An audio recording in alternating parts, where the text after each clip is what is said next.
And it looks like we are online. Hello. Hello, everybody. Good afternoon, evening, etc. And welcome to the 24th episode of InSession. We're here with 24, Marcus. We should have 36, but... We'll get there, yeah. Yeah. So we'd like to give a very, very warm welcome to our guest Daniel Molnar, Function Store today, who most of you know for all the components and TouchDesigner techniques that he shares with the audience. But a little bit more background. Daniel is a TouchDesigner developer with a background in software development who also produces music. And we're going to talk a bit about that and then jump into tips, tricks, and hacks. Welcome, Daniel. Hey, everyone. Thank you. It's a pleasure to be here. I'm still adjusting the audio here. Okay.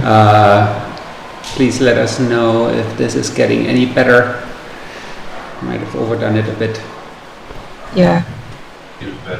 We were tweaking things till the last minute, so. Oh, yeah, it's better. It's huge. Why is that? Sorry, everybody. Uh-oh. I'm working on it. Audio getting like mad. Okay, now I don't hear you. Oh, we have someone knocking on our door. Do we ignore them? But they're knocking hard. Why is that so crazy? I don't understand. Okay. So while we're fixing that, Daniel, maybe you can tell us your TouchDesigner Inception story. Can we hear Daniel? Like, is this? Can we get into how you met TouchDesigner and how long ago and what prompted it, all that stuff?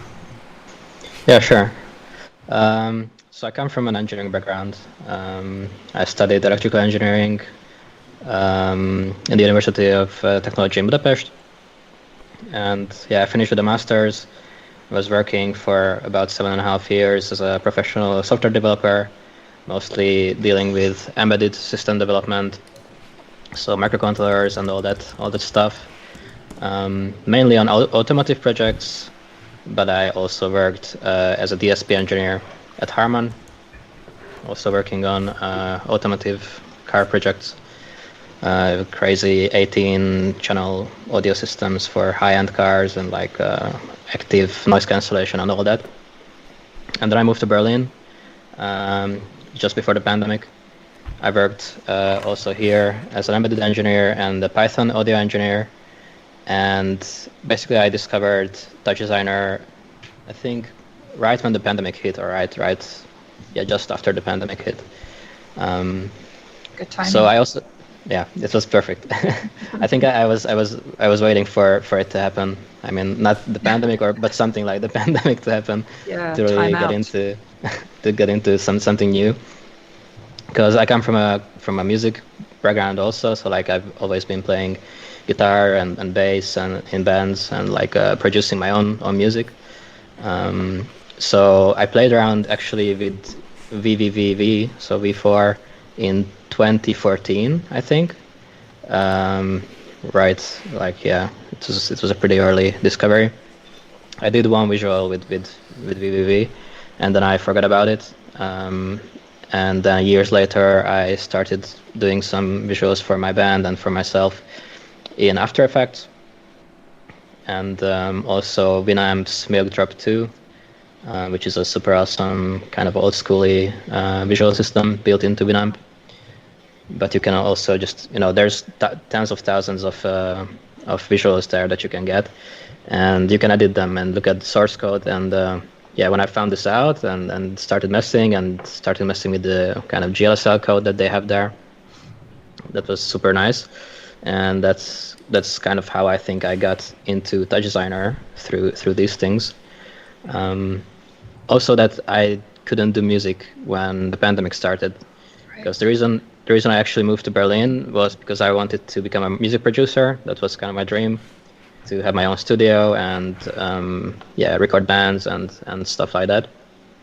So the second day that I came to Berlin, I joined my friend's band. to kind of get into the blood flow of Berlin and get to know people, and just get some networking done through gigs and stuff. But because I couldn't do that, I needed some other outlet of art. And then since I was doing all these kind of visual stuff with After Effects and Winamp, I was looking for new ways.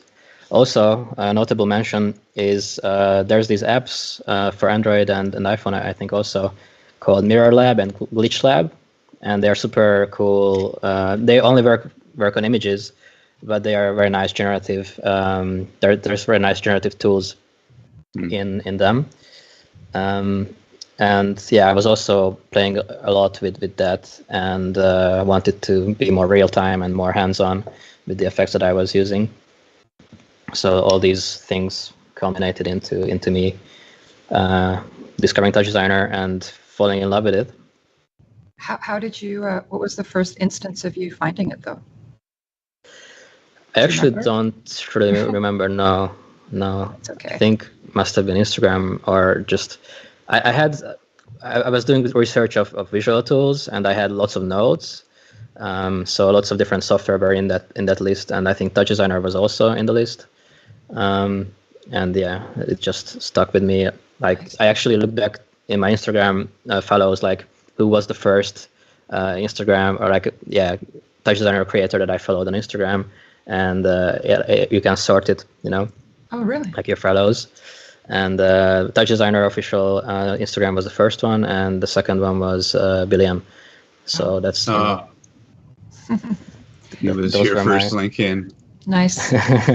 But you've been extremely active. You've been super busy in the last 3 years, not only with everything that you've made in terms of your components and stuff, but also all the work that we're looking at some of it now. Maybe you can tell us a bit about what we're looking at. Yeah, sure. So I think, this is the story of how I became a freelancer also. So I started creating my own components and and YouTube tutorials. Well, not a lot, but a few. Billiam actually saw my first YouTube tutorial, Electronaut, and it was the complex OP, which a lot of people know. It's a complex math-based UV mapping system. It's kind of modular also, so you can connect them in any way and create crazy patterns and use them in lots of ways. And that was also based on a video from Extas. He was the first person that I saw using this technique, but it was only code. So I thought, okay, I can make this into a component, because I really like that in TouchDesigner you can create all these components and reuse them.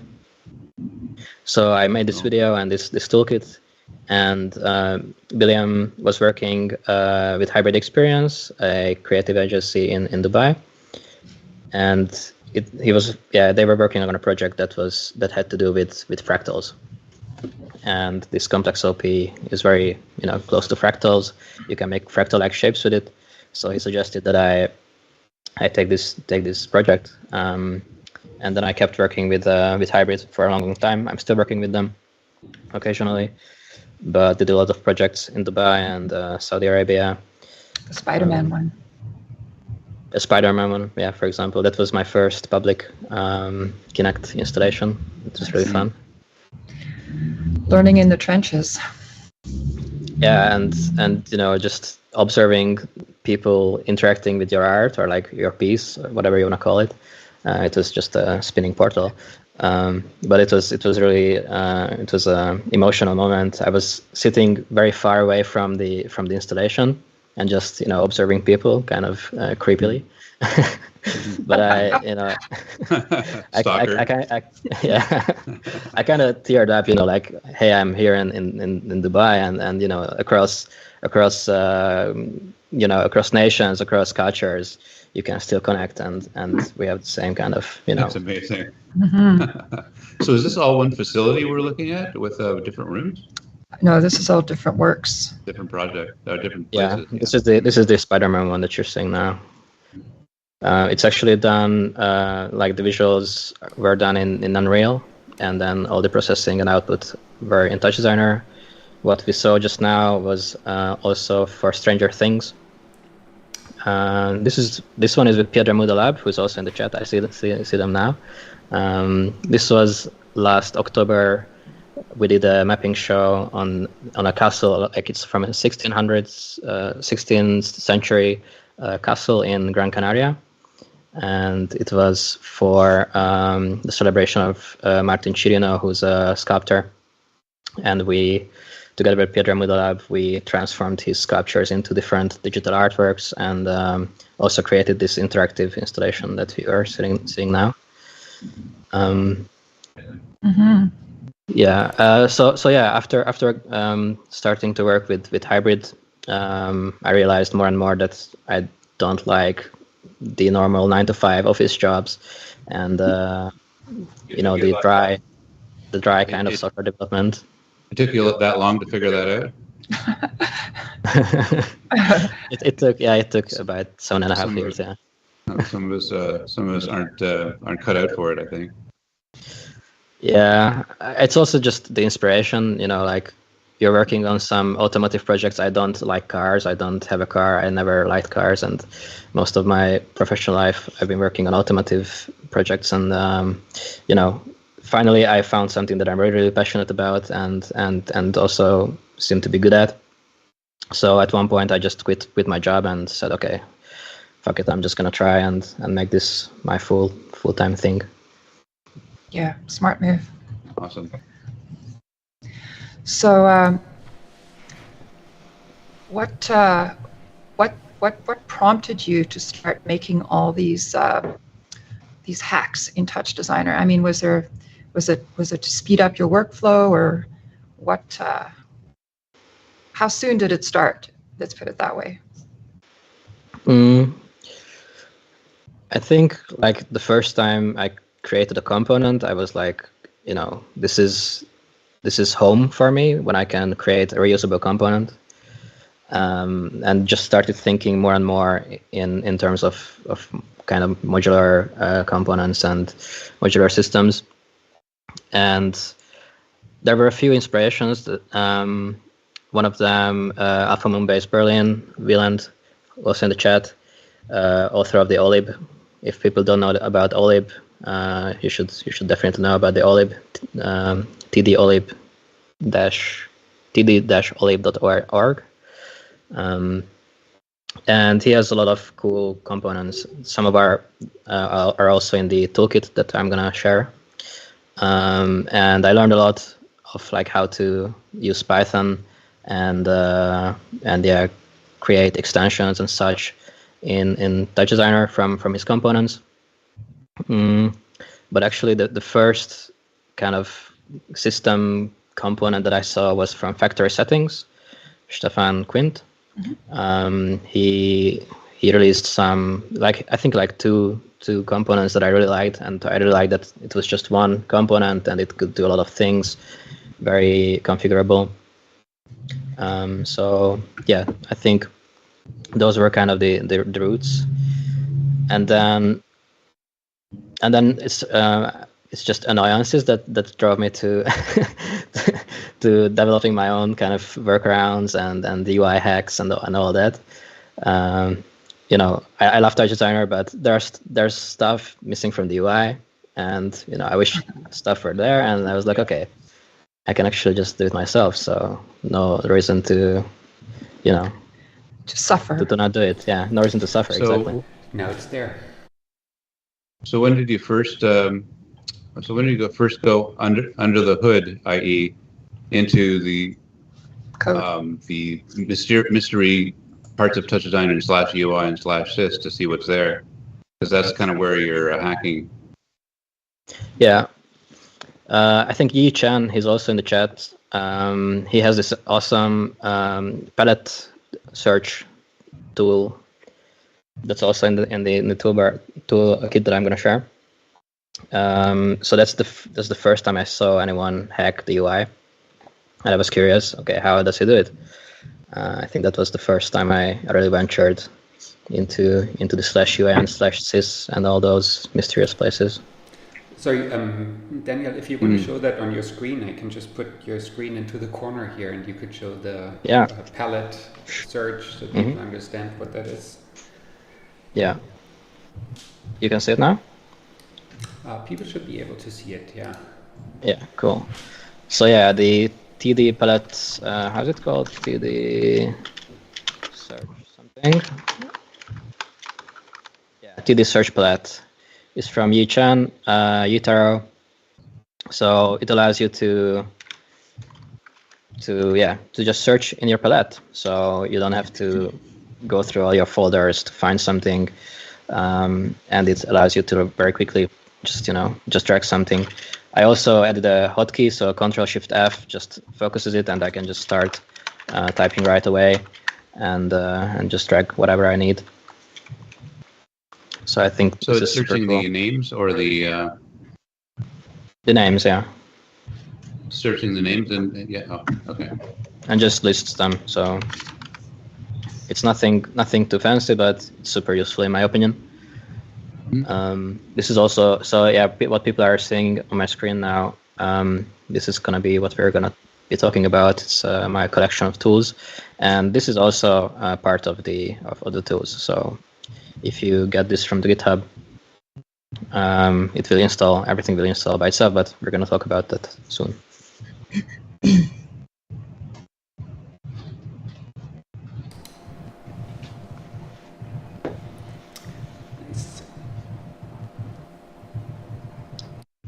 Guys? Yeah.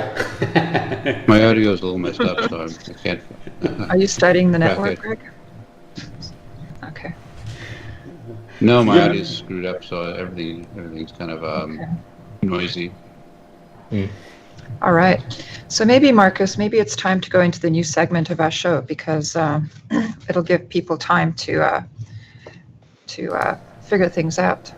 You want to do that right away? Okay, let's see if that works. It didn't work. Okay, music, Greg. Oh. Okay, hang on, guys. No. This is something we're gonna work on, but for now. Ding, ding, ding. So this is a new portion of the show we're going to call TouchDesigner Trivial Pursuit. And basically, we're going to ask you very important, somewhat trivial questions about the TouchDesigner ecosystem, and you can answer in the chat. So for those of you who don't know Trivial Pursuit, neither do I, but we're just going to wing it here and hopefully get better at it.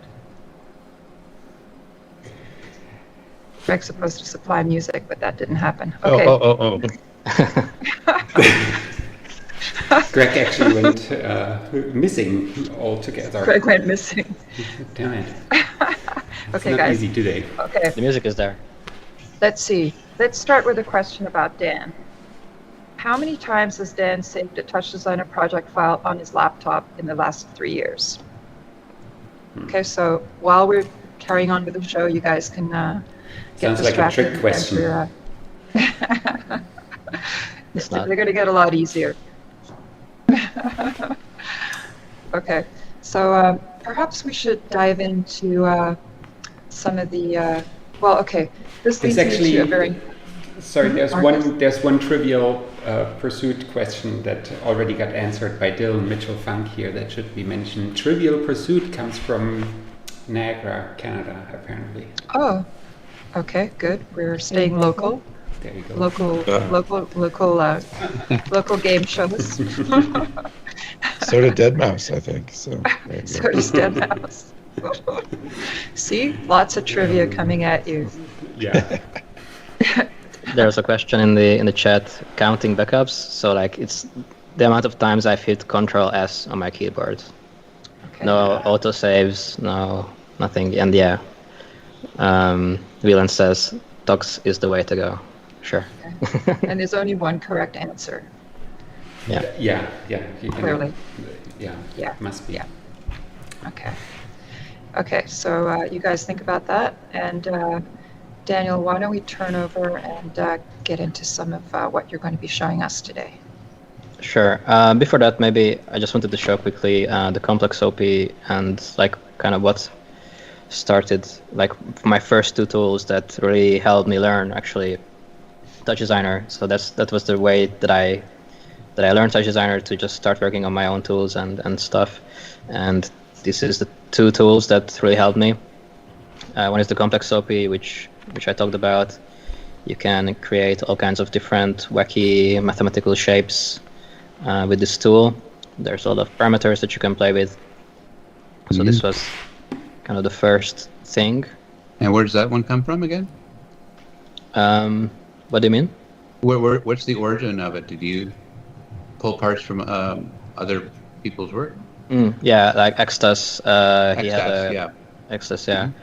He had a tutorial about this concept, but as I said, it was only GLSL code and not in a component form. So I pulled everything into a component and added transform orders also, and lots of things. Right. But what we see behind that is looks like a bunch of 3D texture layers. Exactly. So that was my second component, which is inspired by what I mentioned before, the Mirror Lab or Glitch Lab apps. They have this topology 3D filter in the app, which takes an incoming image and it explodes it into layers based on attributes of the pixels. So in this case, I think luminance is the deciding factor, where which layer, which pixel gets put on, and you can define the number of layers also. So I can have only 10 layers or three layers, and play with the threshold, because it's a lot is based on the threshold of the of the image. So this was my second big component. It was really it's really in depth. Like it goes well deep into like GLSL, into replicating a bunch of GLSL tops to create the layers. Right. Oh, so each layer, each frame, it's creating all the layers. Yeah. Exactly. Yeah. Oh, so it's not doing like a feedback loop type of thing. It's actually creating all the layers anew through. Yeah, exactly. This looks like replicating, right? Yeah, exactly. It's replicating and taking the previous layer, subtracting it from the original image, doing a threshold again. So these are the threshold. This is the threshold curve that you can modify also as you want. And actually, this used to be like this GLSL code used to be a bunch of operators. And then I realized, hey, if I don't have 10 operators here replicated 10 times, then my system is much more performant. So I learned a lot through this project, modularizing into components and also using parent OP shortcuts and stuff like that. Great, that's one of the best practices, is to use parent shortcuts instead of parent brackets 2 or whatever, and not knowing what you're referring to. Yeah, exactly. Yeah. So yeah, I just wanted to show these two components, which I learned from the most developing. Yeah, and I see some of your Instagram pieces are based on this concept as well. Exactly. Yeah. Ones. Yeah, it's really versatile, because what I really like about it is you can go from a kind of a rough shape. Like if I have a limit before everything, I can very smoothly, go from kind of a pixelated 3D looking shape to the smooth one. Which if you are doing just instancing, or if you try to instance or do this with instancing, it would be hard to Different thing. Yeah. Oh, that's and amazing. this is really flexible. It works with any kind of input. So I created pieces, with video input, just from movies and camera, and it works super well with everything. And it's you can modify it. For example, it's really cool to put a rotation on the different layers, so that it becomes even more kind of. Yeah, it's sort of like the copy stop, but with images. Yeah, you could think of it that way. Yeah. Cool. Right. There's a comment here that your timeline is at 2,592,000 at the limit. What? Oh yeah, 20 hours. Yeah, it's also a component of mine, a time sync. Like I can synchronize my timeline to the current clock this way. So it's just something that I put in day my clock. Yeah. day clock, and I can put an hour cycle to be a cycle to be just 1 hour. Hmm. So I can synchronize to the current time. Nice. Also. That's right. So you're hijacking the text strings that are in the time code and the frame number there. You're just sticking in a different frame number in there than the actual one. Yeah. Just the global time. I was going to say, oh, gee, that just proves how reliable TouchDesigner is. You're at 2 million frames, but it's not. Okay, no, so much for that idea. But that's useful. You get basically a clock down there in your frame counter, so that's very nice. Yeah. Yeah. Yeah. The need for this came from an installation. Actually, the first one, the fractal installation, because they wanted a different effect based on the current time of day, different color palette and stuff. So this was kind of my quick solution to just have the timeline synchronized to the current time. Right. Very nice. Good observation. They don't miss a trick. Yeah. So I think we should talk about the star of the show. Yeah. Which is Function Store Tools. This is now available on my GitHub for all to use. So you can find it in my link tree, which should be somewhere, or I will type it in the chat quickly. So this is a collection of tools that I created and collected over the years, and they are mostly connected to workflow. So let me just type the link. So they're mostly connected to workflow and TouchDesigner hacks. What people need to do is just download the release from the sidebar. And it should, everything is documented here, of course, but you just drag it onto your project file into the root, I suggest, and save it as a default startup project file, and it will always be there from then on. So everything that I'm going to say today about it is documented here in the wiki. It's quite extensive. It explains all the tools and what they do and how you can use them. So if anybody gets lost using this tool, just go ahead and hit this wiki help pause here.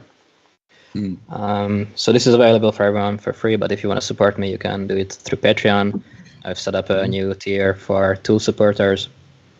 Excellent. And I'm going to start with what I think most people are excited about, which would be, I'm just going to create a playground here. Let's do it here. So what people are most excited about, I think, is the templates, what I call them, or you can think of them as operator presets. What they are is a collection of operators that you can define on your own. So let's say that I use the function chop a lot, and I don't like that I have to go into the function and drop down and set it to input exponent. Even though I'm using that like 80% of the time, I always have to click that. And let's say that I didn't want to go through this straining process of clicking 2 buttons. I can just right click on any operator in the object create dialog, and there's a new menu that I added to this new menu item called Edit Templates.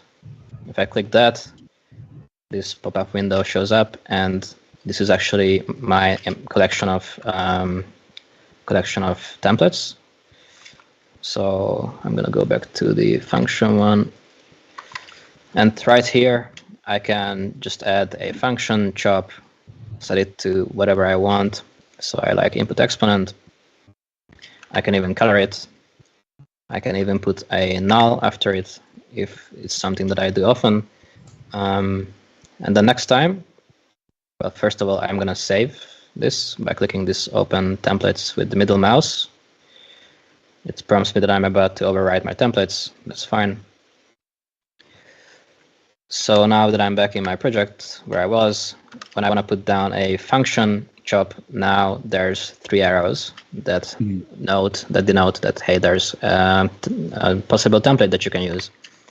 And how I can summon that is, first of all, I just click it, and when I would place it down, I hold Control and Alt. And now it summoned the same things that I put in my templates. I can also add more. So with this button up here, I can open the templates, go back into function chop. Let's say I want to add one more with the logarithm base n, and just go out. And next time I put down a function chop, hit Control Alt right now, keep holding it, clicking, and now it even shows that I have 2 of them. You can name them however you want inside your templates container. And now I can just choose function 2, which would be the logarithm that I set just before. That's perfect. So this works with bigger connection of networks. So for example, for the render top, if I go into my templates, I have 2 set up. Actually, I can just delete this. So I can also define a template as a base comp. And the insides of this base comp will be extracted when you summon a template. So here I have a render top, full render setup, one normal one and one with an ortho camera setup already. So when I want to put down a render, I can again just click, hold Control Alt. It tells me I have a normal render top and an ortho one. When I click the ortho one, it summons all the operators that were inside the base component. This was actually inspired by Joseph Louis Bels, who shared a similar component just with the render top in the Berlin Signal group, and I thought it was super neat. So that I had to steal this idea and run with it. Great. Yeah, because the render top is one of the ones that has the most setup to it. I mean, you can't use it at all unless you have a bunch of nodes around it. So, and there's probably a dozen types of rendering setups that you may want for different kind of perspective camera, orthos, multi-cameras, box point renders. Point render. Yeah, that's right. Exactly what the content is and stuff. Yeah. Instancing setup and stuff like that. Yeah. So this is really this is like the focal point of the need for this kind of templating.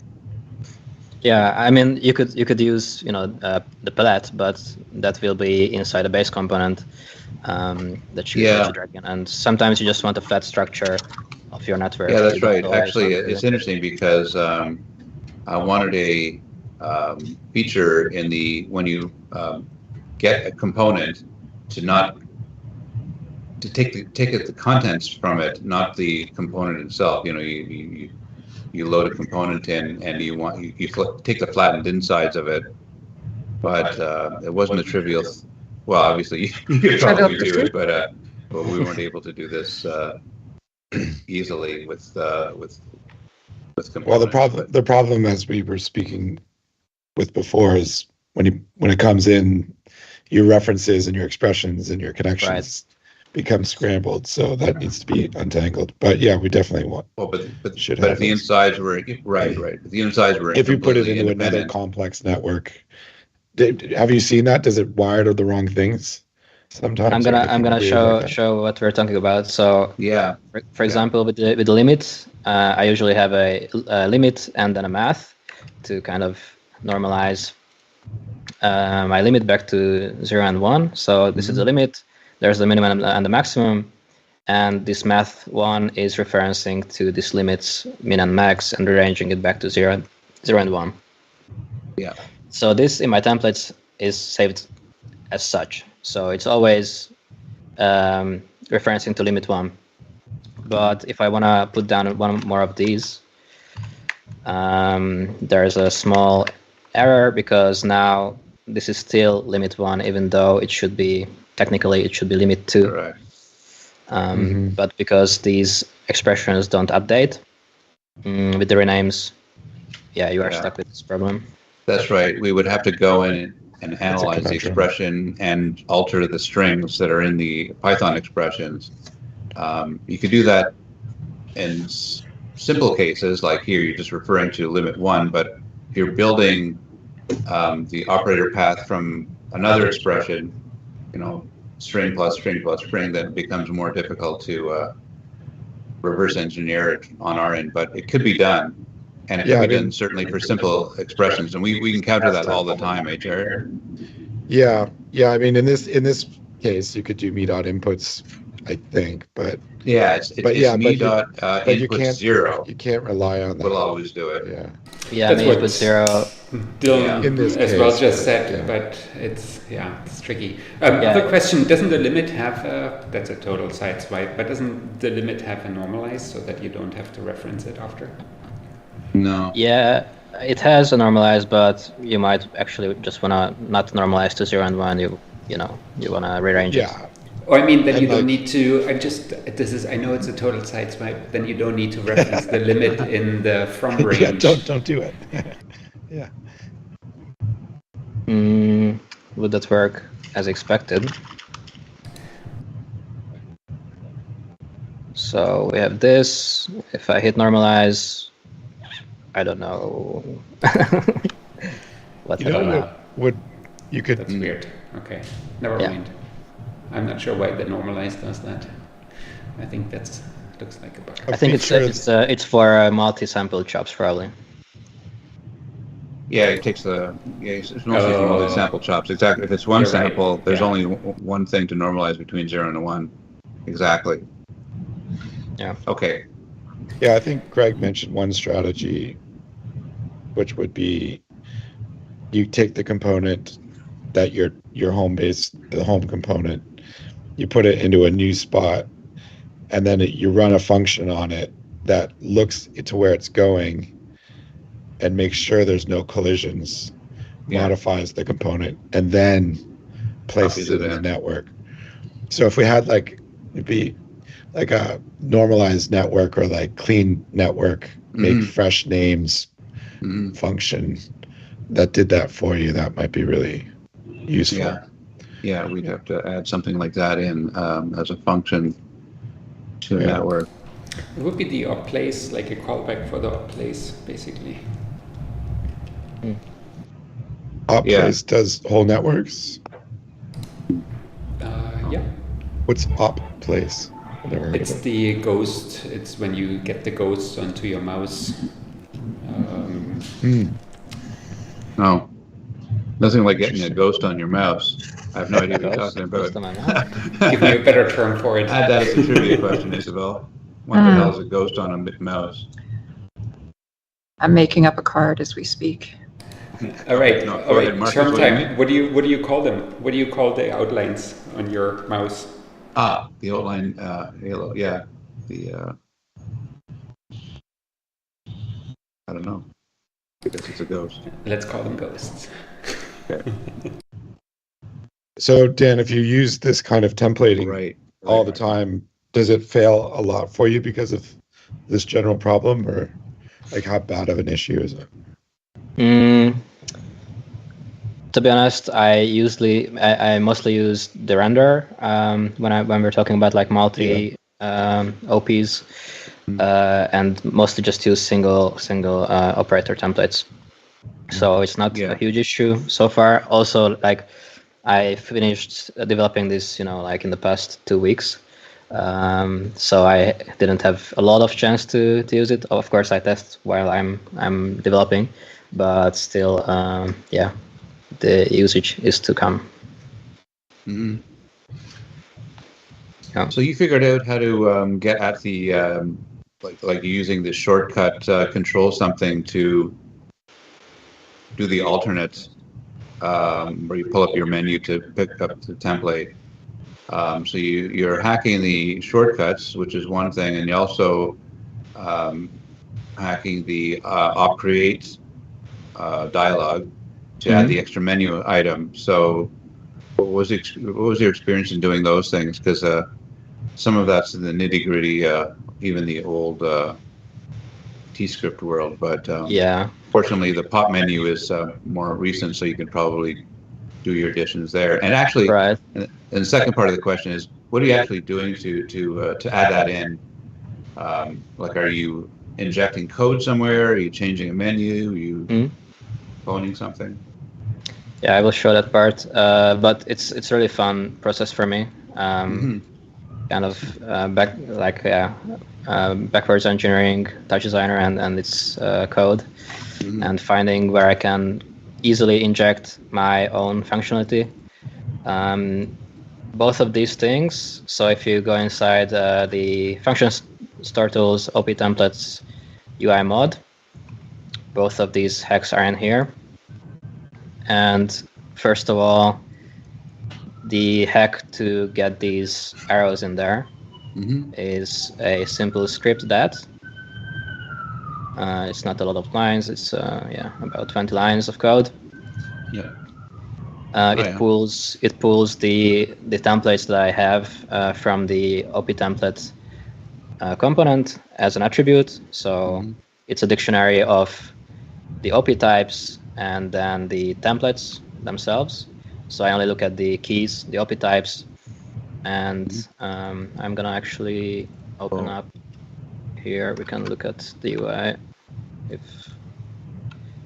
F9 and F10 should open it up, but it's not doing it for some reason. Interesting. Why not? Maybe here. Okay. Yeah. So here's the menu OP in the UI dialogues menu OP. And if I remember correctly, my addition is, let's see, menu OP node table. So it's the node table in the menu OP. And then there's, here I'm defining where I'm gonna inject this target OP. So it's after this families table. And basically I'm altering this table, the name attribute, the name column for each one. Or is it the label? Yeah, I'm modifying the label with the script. So what my script on install or like on create or on start would do is run this script, which would then just inject that node, paste that node. And that node is something that's that node is is copy pasted from somewhere else and wired in the right place. And wired, having to correctly wire to the 4 nodes after it. There's this 4 output connections in output connections, which is I should put this actually to Python. So basically I'm just going through the output connections of the original operator and the input connections, and then just reattaching them. Fantastic. You seem to be moving the nodes around a bit too, but I think for this one there was space. There's space. Okay. Okay. Never mind. No, I was just in there today. Excellent. This is for the menu. The OP create dialog, and then for the menu, it's a similar pursuit. It's let me see. So here it's I'm only modifying the pop menu callbacks. So this is the definition of this lister pop-up that shows here. You can also see it updating live. And I'm adding one more element to the lister. Let's see. It's the table coming in, but I think it's actually not even the table. Where is it? Wait, let's see the script. Let's see the script. What it says. Item list, which is bar.items of this lister. Where is that actually? Should be somewhere. Under the list. No, sorry, not the list, but the pop menu. Mm-hmm. Let's see. Comp, node table, pop menu. Yeah, one up. Yeah. Okay, sorry, one up. Yeah, exactly. So this pop menu has this items parameter, and I'm just adding this extra fat to the string. Yeah, exactly. Doing it here. Fantastic. And then modifying the callback of this pop menu. So not modifying, actually like copy pasting my own. So if anything changes in the original TouchDesigner source code with these that I duplicate here in my own component, then I need to update. But this is basically the addition that I need to do. So it's actually not a lot of work. Right. To these, if you hit the right spot.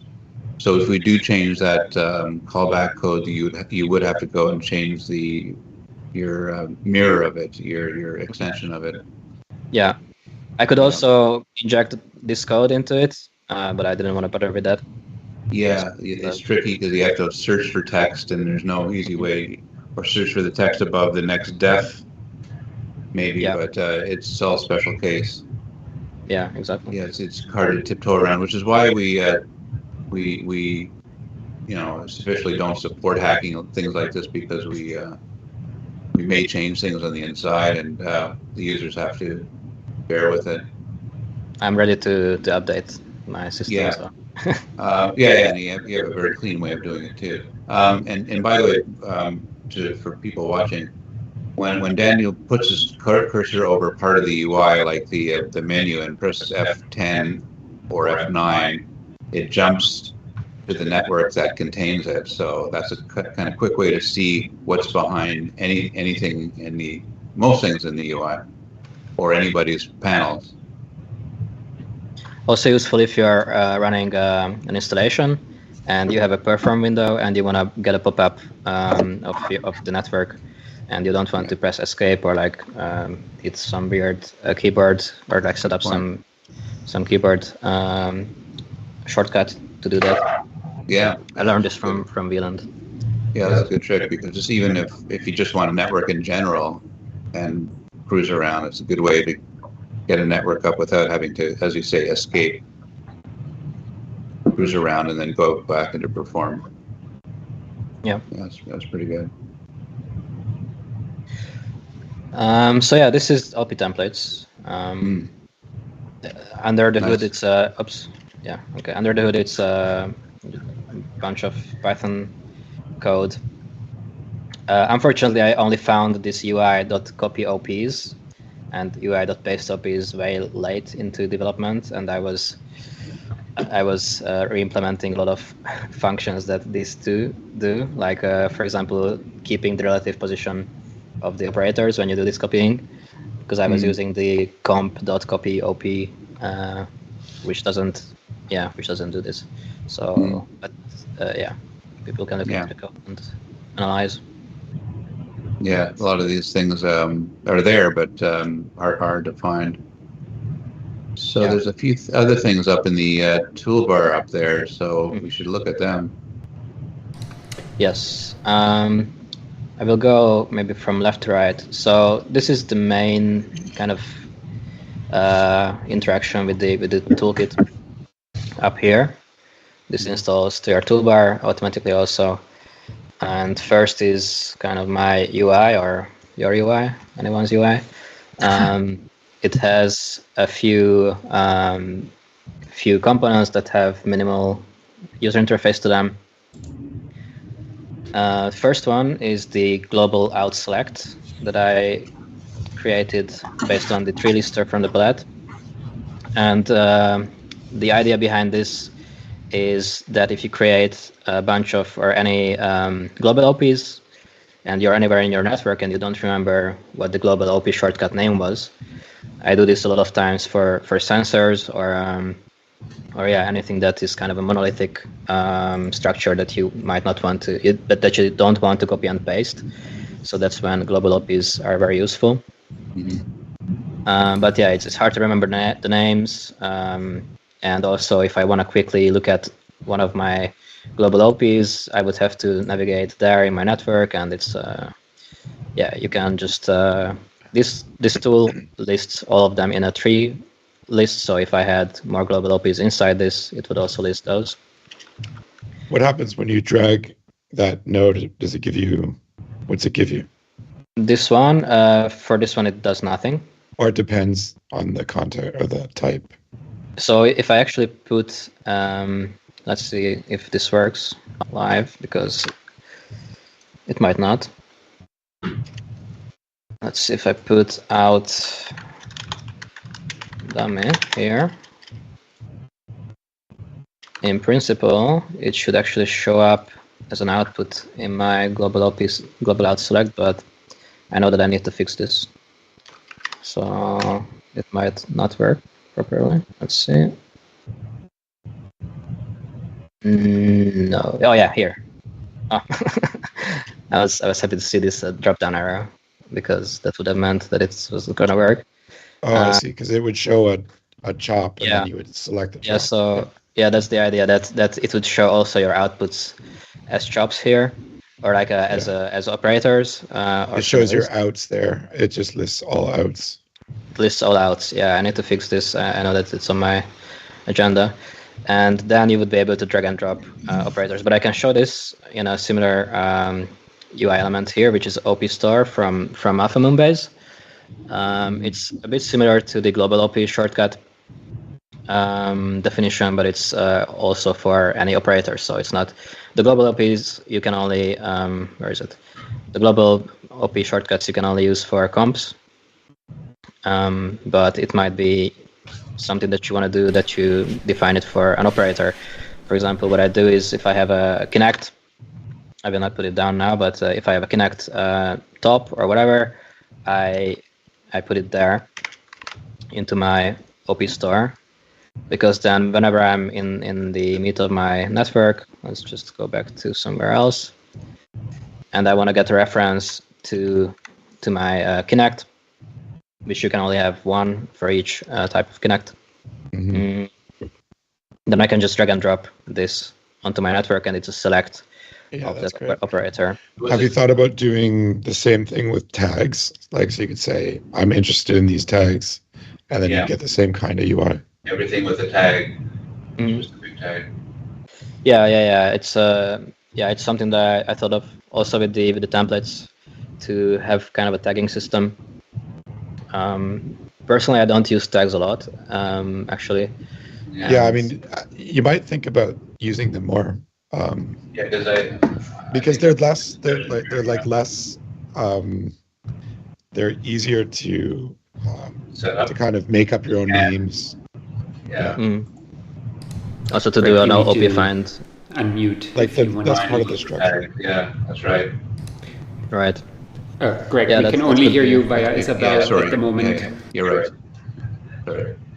Yeah, I was saying that. I also endorse using tags to gather nodes together that you want to treat as a group and put in a menu kind of thing. Right. Because there's also functions for getting at them. Opbind uses it as Marcus says. You can filter things down by tag.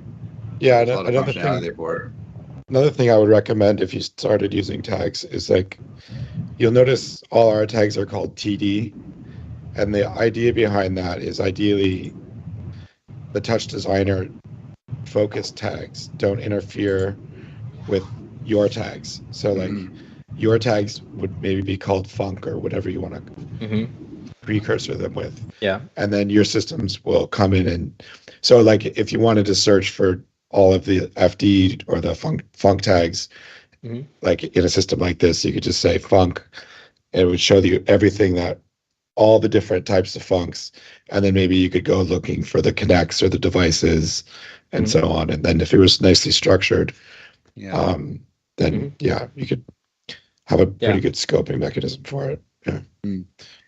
Yeah. Another way of pointing to or getting at stuff anywhere. It's interesting. It's a different way. It's the reverse way. Right click on the slash of the path up at the top on the menu bar and get up, right click on it. Right click. We want to get the parameters for /root. Yeah, I want to get the parameters for root. Oh no. Should I go? Go to no, just go to root. Actually, here's how you do it. Okay. Go to root, and then right click there, and right click there, and say open parameters in the network. Open parameters. Yeah. Okay, now you can add in from here on the common page. You can add in all the internal operators that you want that can point to anywhere in your system. So that would be specific to a TOE file. That's cool. And so it could be kind of a global pointer to stuff here as well. Right, it's kind of similar to the OP store, yeah. Yeah. Yeah, with the OP store, it's already, but then it's you refer things by IOP.name kind of thing. Yeah. Here you refer to something with the op.store, which is the global shortcut I set up for this thing, and then just the name that is here in the shortcut. Yeah. Oh yeah, and that's a member of the extension. It's an attribute of the extension. Yeah. Yeah, an attribute of the extension. Yeah. What is OP store specifically? Wieland, what is OP store? I mean, what is the question specifically? Like what is that part of this architecture that you're installing on that? If you download GitHub, you end up with OP store. Yeah, everything that you see here is packed into the GitHub download. Yeah. By the way, it's Sorry, one thing, the not Alpha Moonbase, but yes, Alpha Moonbase or Wieland is saying also I normally use it with an IOP. So in theory, I can easily export my project and have no conflicts with global op shortcuts.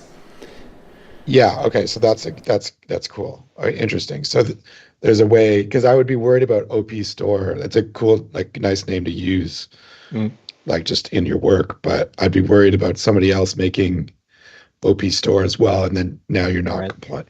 You can't work together. Yeah. That's a good point. True. Right. Okay. As opposed to like OP Funk store or whatever. Yeah.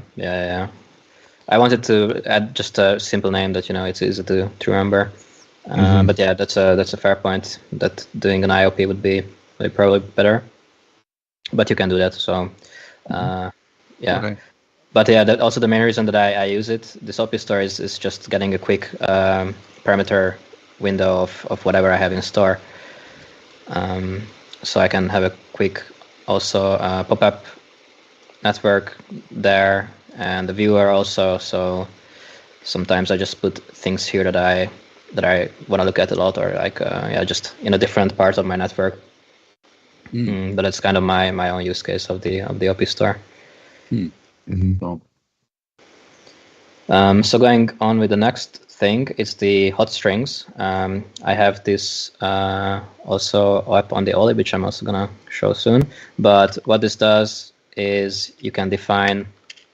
Let me just put down a noise. You can define abbreviations.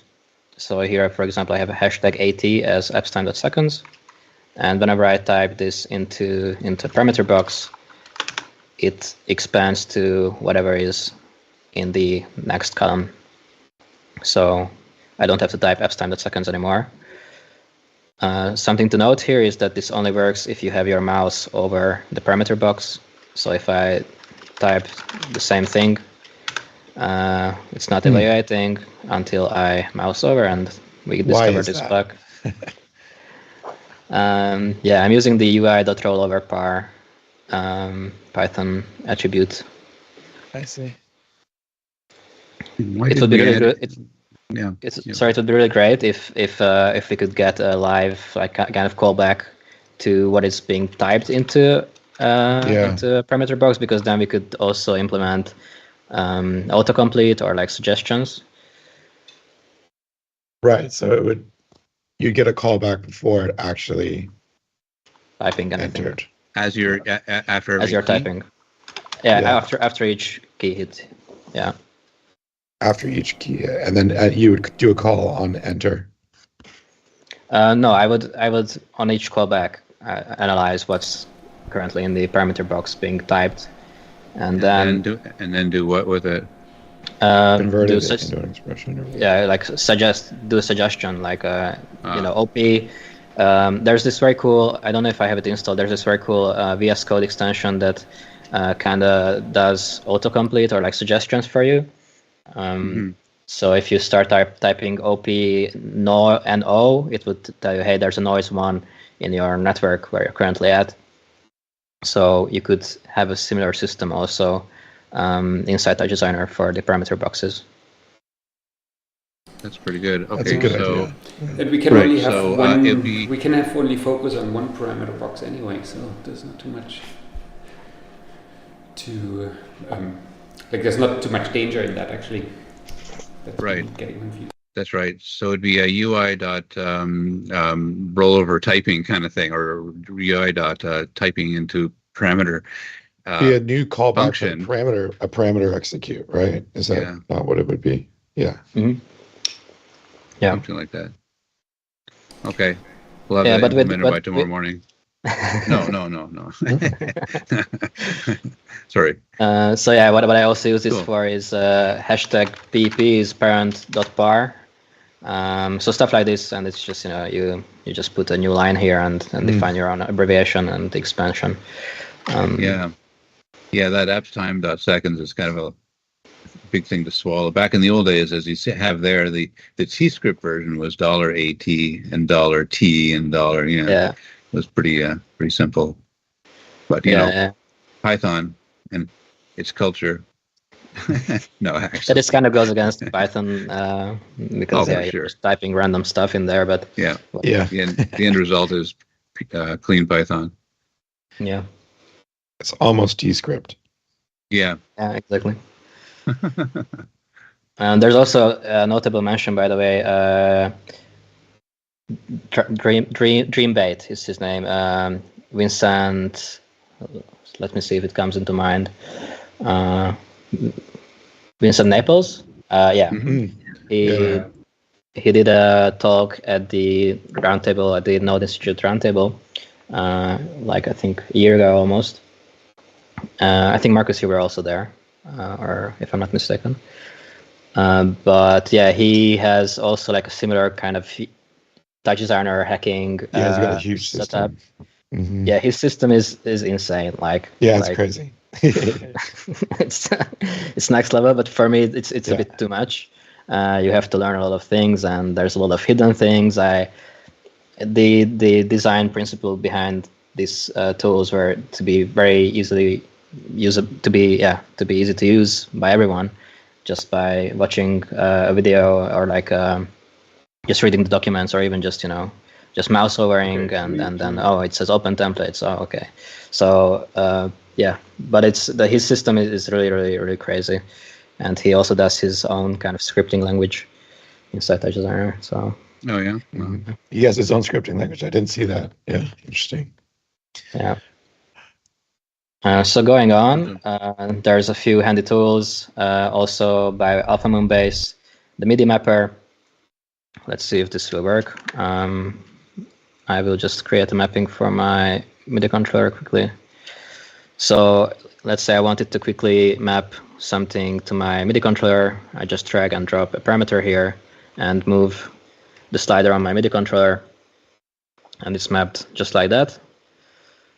Super fast and easy. You can also remap the ranges. Similar thing with OSC. Just drag and drop and move your OSC slider. If you right click on these headers, you will get the config for that tool, so you can set your address and stuff there. Also with the MIDI mapper, you can set your device ID. So this works for all of them. And actually, it's just super easy to expand this UI with your own stuff. You literally just create your own container and just attach it to the bottom connector, and then it adds also a new tab here and also this functionality of right clicking. So and where is that mapping stored? The mapping of the mapping that you just learned here the where is that? Let's see. I think probably in this table. Ooh. So that table is located in the component that you would get from GitHub, called function store tools. Right? Yeah. Is that correct? Yeah. Yeah. Cool. Yeah. Oh dear, absolute paths. So don't move them. Yeah. Right. Yeah, I think Wieland is gonna comment something that it's an old, scenes of my past. He says in the chat, it's an older component of his. So what would you do if you had a bunch of mappings and then you wanted to upgrade to a new function store tools? Yeah, you would be in trouble. Yeah. You have to redo them. Yeah. This is something changes. To be improved in the system, like in the tools itself. That there's data that you don't want to lose, and there's data that you want to use across your projects. For example, the hot strings, you might want to use the same hot strings across all the projects. Right. But there might be project-specific hot strings. Same thing with the sorry, spoiler. Same thing with the templates. Yep. Yeah. So I guess that's my other question is, like, if you use these tools, like let's say the toolbar, you want to have the toolbar across your projects. Like every time you open up Touch, how do you have, like, when you start Touch on your computer, does that toolbar come up for every Touch? Yeah, it's part of my default startup file, and it's also so what I do. I'm just gonna be visible in a second. When I load up the default project, this is reloaded on docstart. So this is externalized in my folder system. Okay. So this is what I update all the time with the new release. And when I start a new project, this is reloaded. But when I save, so here's this execute script, like post save, I actually turn off this reload so that I don't accidentally mess up something in an older project with a new release. But still, with every new project that I create, I have the latest version. So this is how I do it. Just to point out, this is the default project that you set up in the preferences. Yeah, right. I think it's... Yeah. Okay. Yeah, because I don't do this. Review That's interesting. Yeah. Yeah. And preferences, startup file mode, custom file, and you can custom startup file. In the GitHub, I put a default one for everyone to use. So it's kind of set up there. Sorry, here TD default, so people can just set it as the default startup. And there's a drop-down menu. What's in the drop-down menu? Here. Okay, custom. Okay, it's those three. Okay. Yeah, default one. Yeah. Cool. Got it. Yeah, but as you pointed out, Jared, that there's a risk of overwriting data when you add a new release. So this is something that's really definitely needs to be improved. Yeah, I guess theoretically, like, if you're going to make it more robust over time, you might have like an execute dat, like as I see you have that there, that would like read a JSON file, and then it would like do more work and start and get the latest stuff and kind of populate. But interesting. Yeah, really cool. Yeah, with the hot strings, what I do is I have this table, which is a sync to file. It's an external file. It lives in my palette. This probably shouldn't be an absolute path, but like a user palette plus something. So this is how I do it with this one. Right. So that would be that's global now. Yeah. That's global. Yeah, that's global. But still, there's this problem that you might want some not global, some of them not global. So it's the whole project, company projects, individual file. Yeah, across machines. Yeah. Machines. Across machines, across accounts, not across accounts. Right. Cool. Okay. So yeah, this is this little UI. The next button, there's a lot left, but the others are shorter to explain, I think. So the next one is the beloved Olib. So again, shout out to Alpha Moonbase who created this website and this component. And the Olib is a collection of freely available TouchDesigner components.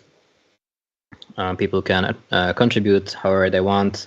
You can search here by category, for example, if you want a visual generator and you want something cool and quick. There's for example, the noodle salad, which is super nice. And just like that, you get a full component in your TouchDesigner project. And yeah, this is now just available as a button here. And super quick and easy to use. So do you yank things off the website of Olib and into a component that you ship with?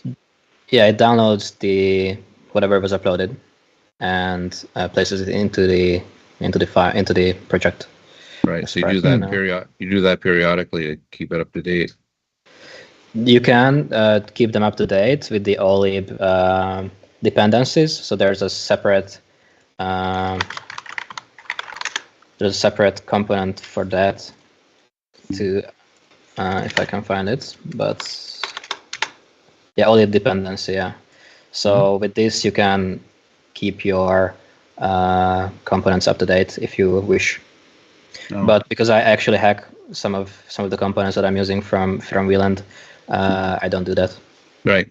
You have to manage them and manage the fetching and distribution separately. Okay. Yeah. That's good.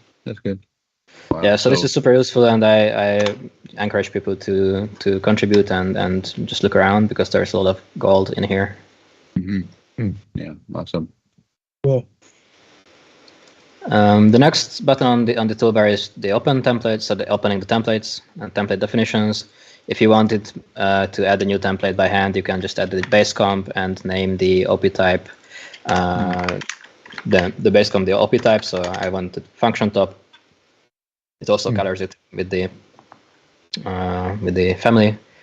So yeah, but this is a quick access to modify and edit your templates. So can you make one real quick? Just let's make one. Yeah, so for the function top, I just created a new base comp, named it function top. So this has to be the name of the OP type. So it's usually the lowercase of the OP name, or like the label, and then the family with capitals. And for the function top, I can also just add a new one here. Also using RGB input exponent. And now, just like that, this now shows up as an arrow here, and Control Alt, and now we have the same thing. It also remembers, by the way, the page that you were on, so that's also something. So you can still get the regular function top though by doing the regular click. Yeah, with the regular click, you get the regular one. So do you? This may result in lots of work on your part, but do you receive other people's favorite templates and put them in there, kind of thing? And I mean, you have to be very careful how much you throw in there, but there's probably a lot of interesting things that people have made outside yourself that you may want to pull back in. Right. So with the function store tools, I don't really include any. Like there's a default templates definition, but it's just a minimum of stuff. It's your nothing. Stuff. Yeah. Yeah. Things. Okay. So I'm not really distributing the templates. It's up to people to build their own. It could be fun to also have like a collection of templates similar to the arrows on a particular item. Is it only one, or can you have multiple choices? You can have multiple choices. So with for example, the ramp stop. If I hit Control Alt while I'm putting it down, I have circle, radial, horizontal, and vertical mirror. Yes. That's cool. So moving on, there's this perform window little tool. So if I click this opens up the perform window. on my other screen right now. And if I drag and drop anything onto here, it becomes the perform window content. Mm-hmm. So this is useful if you are, developing something. You put your perform window on another screen, and you want to monitor a different operator. You just quickly drag and drop anything onto this button.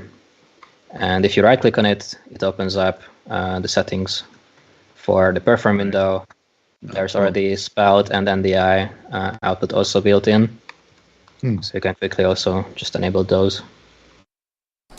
Nice. Quick and easy. Oh, nice. Nice, yeah. That's going to be nice with sequential parameters coming up. Right. Yep. Good shout out to the sequential parameters.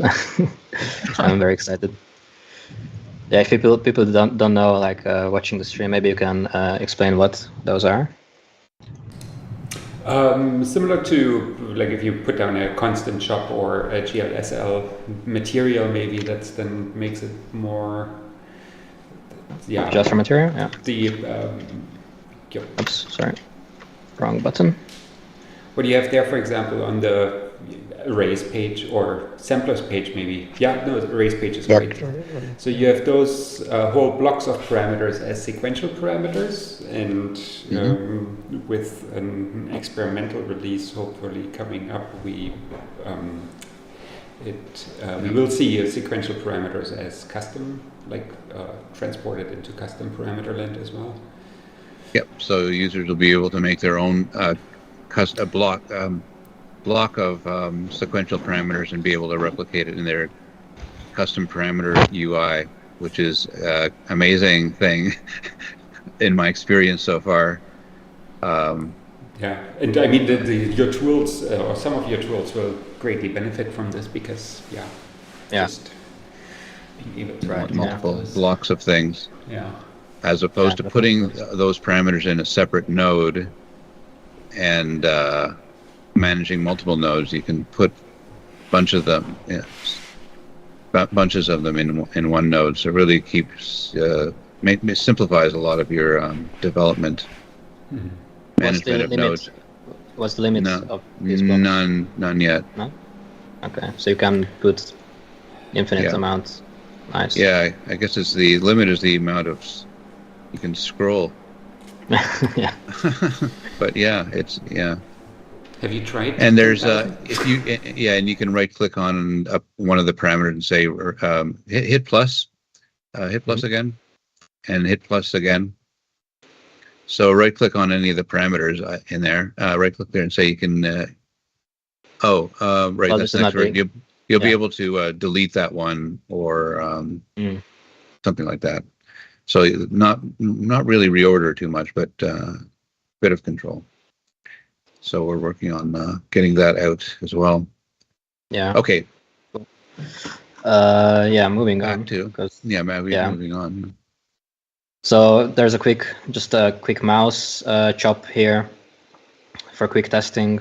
Maybe you want to quickly test something. I don't know. You have a circle top, and you want to see how it moves around. You can just quickly drag and drop something. Oops, wrong parameter. Drag and drop this onto something.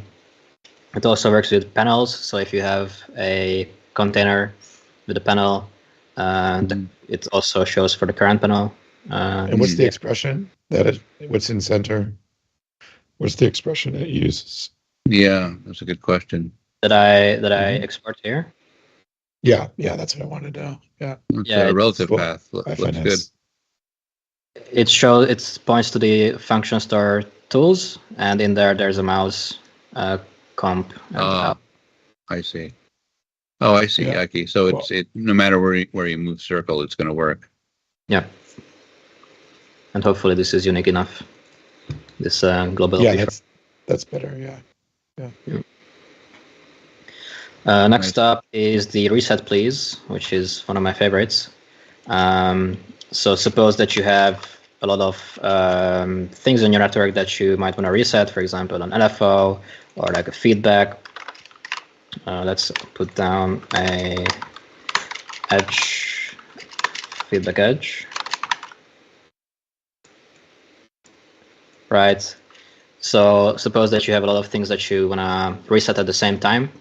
With this button, you reset everything that has a reset parameter. So it's looking for reset pulse and also capital reset for components.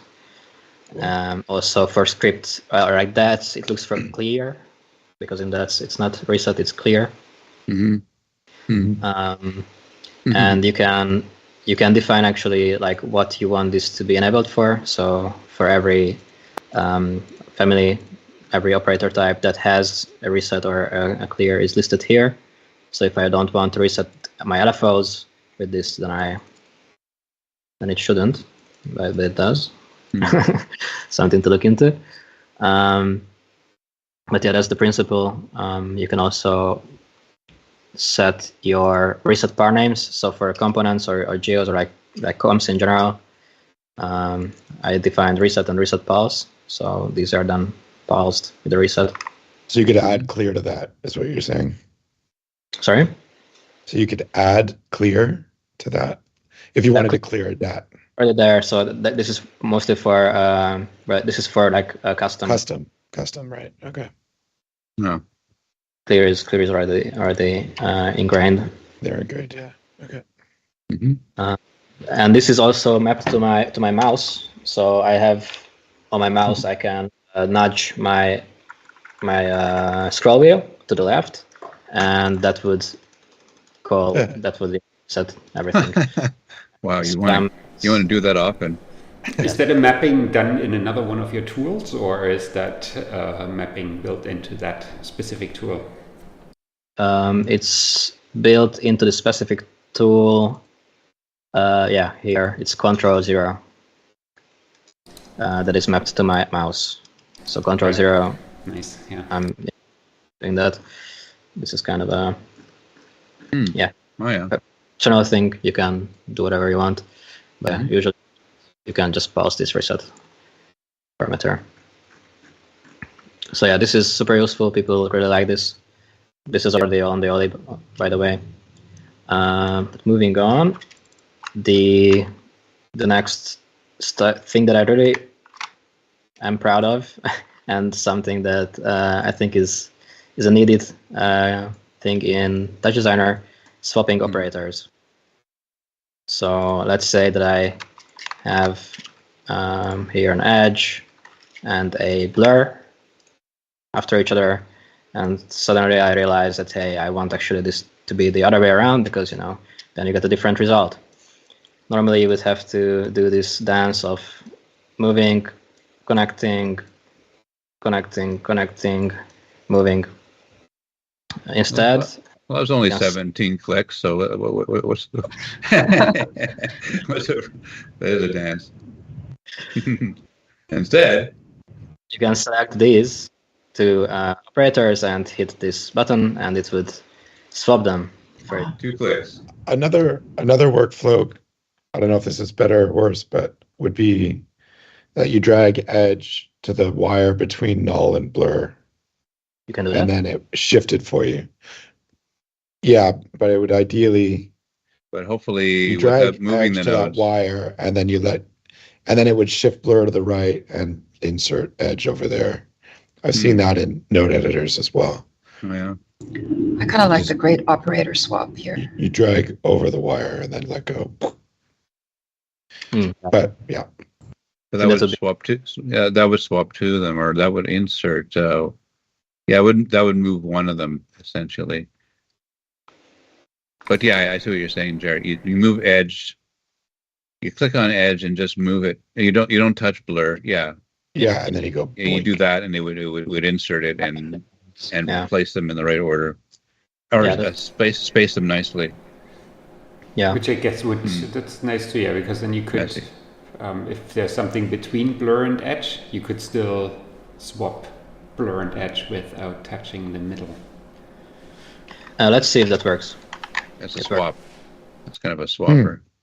So it works with. You can go farther away. Oh, neat. Awesome. So it's really a swap, yeah. Yeah, that's nice. It's a bit buggy right now, but you could also select multiple, and it would essentially mirror As I said, it's a bit buggy now, but it's Well, it's a lot of tricky logic so we about spoke wires. about this before, but yeah, our problem at Derivative to support this is expressions. Right? And what do we do in that circumstance? Yeah, right. Yeah, if you refer to me.inputs. Yeah, you'd be fine in some cases, but in other cases, me.inputs would be one that would break. Theoretically, well, it wouldn't break in that case, but I don't know how many expressions would break in that case. Maybe it's not so bad. Yeah, maybe not so bad. It would be expressions that are backwards, going backwards. That would suddenly be going forward, which would create loops. But true, yeah. I mean, that would happen if you do it manually as well. That would happen then too. Yeah. Guys, just a quick heads up that we have about 35 minutes left. So there's not a lot left, so yeah, we have time for other things also. Just to finish this off, this is also a hotkey, Alt-Shift-S, so I can just spam it whenever I want. And the rest is, it's going to be really quick. So I added this show hide backdrops toggle so that you can just quickly turn off. This is useful when you, for example, split your pane and you want to put this as a top viewer, and now you're still left with this thing here. Instead of going into the right-click menu and display, I think, and backdrop tops and chops, it's now just here. Oh yeah, and so that's global, all network. No, it's per pane actually. Oh, okay.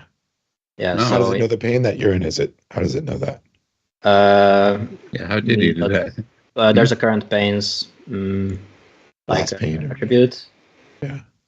And it's just actually let's try something, because for example, now here we're in this feedback, and on the other side we have that going on. If I click here, then I have to click twice because the button needs to update somehow. And then if I click here, it also works. So it's the last focused pane. Oh yeah. Right.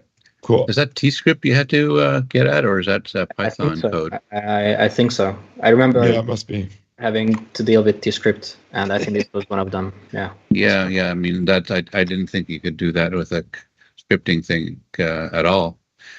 But there it is. Okay. Similar button is hiding the.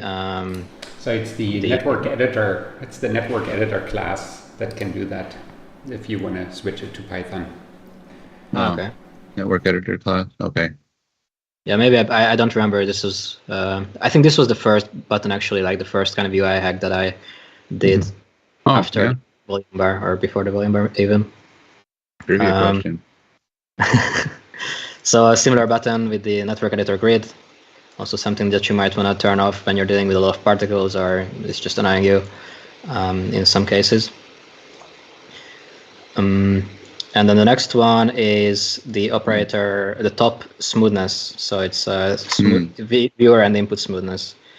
I'm usually confused, like in my feedback networks or like in my top networks in general, which operators I should set to nearest pixel when I want a specific kind of like more clean data. Discrete value, discrete value. Yeah, discrete values, and like where in my chain I should do that. So I just go with the brute force method of setting everything to nearest pixel in that case. And I can do that by clicking on this menu, and with a drop down, I have an option for the three options. And for example, if I have just one node selected and I click, then it sets it for that specific node. So now I set it to mipmap, I set it to interpolate. This is also useful because then you don't have to dive into this menu all the time, this command menu. And what about newly created operators? Do you keep them in that mode? That's up to your templates. But I think really the answer is the new operators will just get their defaults. This only happens in one shot. It's not right. So if you add a new one, it's going to be mid-map then. If you add a new one. No, the new one will be the default one, but you can create a template that has already set it. Right. Template, right. Yeah. But also I do something that's kind of under the hood. I do something with, for example, I didn't really like the change when we got into 2022 that the default combine of the generators is composite and set resolution instead of just set resolution. That was kind of a change that I was like, okay, I don't want that. So now if I put down a generator and hold Alt, it will set it to set resolution only. Right. So it's a way for you to set your own defaults for every operator if you want. Yeah, it's kind of like the templates, but it's for like all generators. Yeah, that's cool. But does it do that in one shot, or does it do it as you're creating each new node? After the node is placed, after it's placed, then you hit the button. Okay. So I put down a node, and when I would put it down, similar to the templates, I hit only Alt, and then it sets it to resolution only. Oh, okay. So you said that it's also saved in your templates, or is this stored in a different place because it's global for all generators? Yeah, it's a different thing. Yeah. So it's also in the documentation, but it's called auto combine, and you can set your defaults. So also with the noise, you can set it if you want the input times noise or just the noise, and your default operation, even if you want that to be something else. Okay. So you can set this globally here. And I have a similar thing with the resolution, like setting the resolution of tops. Let's see if that works. So if I put down a noise and hit Alt, will it do it? No, I think I must have broken it some way. But anyway, I put here in the expression the parent dot project dot width and height usually. So that's really good. Parent dot what? Parent dot width and parent dot height. Parent dot project. Yeah, that way you can always work at one resolution. Parent dot project width, right? Yeah, referring to as opposed to something default, which is 256. Yeah. It's good. That's a case where you'd want to standardize sometimes when creating new nodes, but often, sometimes you create something and it has to be square, even though your project is not square. So sure. You can create a template if you want, or just put down the default one and modify it by hand. So you have options. I get it. Yeah, right. So the template can just be whatever you commonly like to do. Yeah. I do have to point that out for people as well, because I think it's a little bit unknown that a lot of the top generators have this resolution setting parent on the common page. Yeah. Yes, on the common page for top. The last one is the parent panel size, which parent panel. Yeah. So if you're in a panel, it sets it perfectly. Yeah. Okay. Yeah, that's very useful. Okay. I don't use that enough. Yeah. Same. Yeah.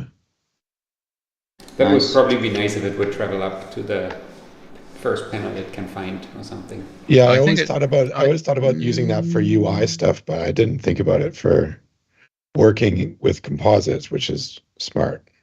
Jared, you've lost your picture. I think it does go up to wherever it finds its first panel. Oh, maybe it does. Yeah. Mark it. I'm not sure. Yeah. Yeah. Let's see.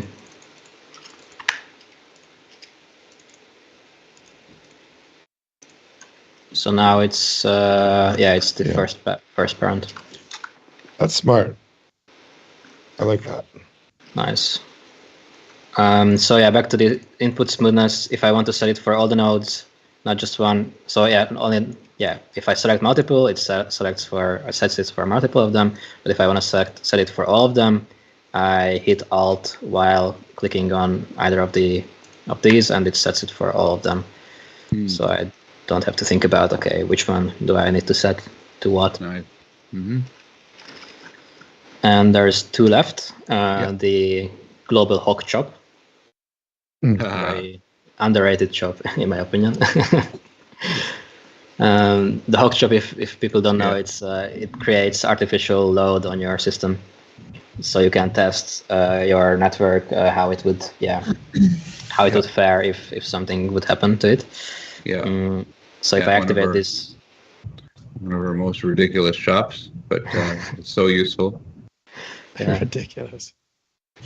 So you can set the amount that you wanna kind of load your system, and I put it in my toolbar because as a tool developer I use it a lot to check, like, okay, what happens, or just in general if you're developing any kind of installation or any system, you might want to check periodically what happens, especially when you're dealing with time sliced chop data. So an example would be probably the filter, maybe. Filter slices nicely, but record gives really ugly stuff. I don't know if you, try going. It is going into a record chop. It'll give you choppy numbers. Makes sense with the seeing how time slices sometimes react too, because often you don't deal with the multiple time slices in your network actually, but just assume that you just have this one time slice, but everything goes wonky. So the record I think is not a good example, because then it's a multi-sample data. But if you're working with a single sample chop and you get time slice because of the load, suddenly you're dealing with, like, further down your processing line, you're dealing with multiple samples, and you are just not expecting that. Yeah, the lengths get long. The shuffle, when you're shuffling time slice stuff, for example, that can be that can be one of those where you want to test. You shuffle. Marcus's biggest thorn in the side. Marcus's biggest thorn in the side for all of his DMX development was due to inputs being not single framed, and he wants to shuffle them, right? Yeah, that's why it's got an option for that now. Yeah, when that was an option, and shuffle to deal with only the first most recent sample. I didn't know that. Cool. So I use the hawk chop to test my chop networks. So I can see if this kind of stuff would happen.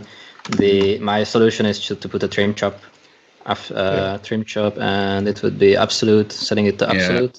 Absolute, and then it would get, I think, the last value probably. Doesn't trim chop have one of the options most recent? Hang on, absolute.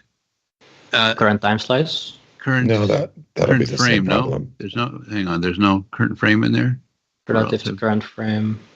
Yeah, relative to current frame. Yeah, I guess. But I think that's kind of the same as the absolute in this case, because 0 and 0. Yeah, that's right. 0 is your depends on your. Sorry, now we're getting into interesting territory. Depends on your extent condition. If you're doing relative to current frame. Oh wait, 0 then it's at the current frame, but I don't know. Okay. We don't know. I think it. There's a way to test this, but we're not going to do it now. Middle click on trim and see how one frame. One frame. I mean, let's enable this. It's one frame here. Here it's 4 or 5 frames. Magic. Yeah. Okay. But also this extent, it's interesting that you mentioned the extent, because for a single sample chop you don't think about your extent condition at all. Yeah, exactly. Yeah, but that's the chop.